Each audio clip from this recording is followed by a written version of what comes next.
One of the most important things people can do is get help and support because caring for a loved one with Alzheimer's is not something anybody can do on their own, nor should they try. You need help, you need support, you need a team, and it's critically important that you build that support network, both for the person you're caring for and for yourself as the caregiver. Because if a caregiver burns out, who then is there to take care of their loved one? And every caregiver wants to make sure that their loved one is safe and receives the best quality care possible. That's why self-care is essential as a caregiver. And that's why it's also important that you connect with help, support, and resources.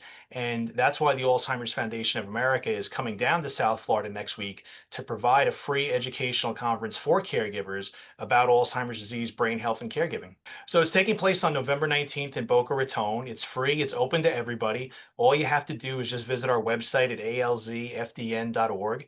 And there's going to be a number of different sessions. There's going to be a session on clinical trials. There's going to be a session on just an overview of Alzheimer's disease, brain health, lifestyle choices that people can take to help prolong cognition or reduce their risk of developing dementia.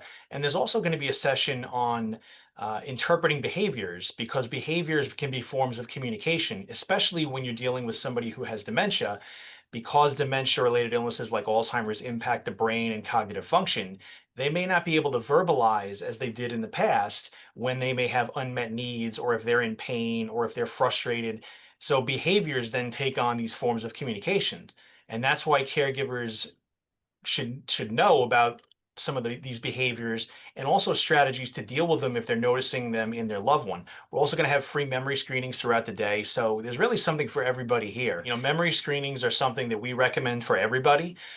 Just as you get screenings for blood pressure and cholesterol, and there's screenings for men and women, it's important to get a checkup from the neck up as well. And a memory screening is just that. A memory screening is something that should be part of everyone's health and wellness routine each year, even if you're not experiencing memory loss symptoms.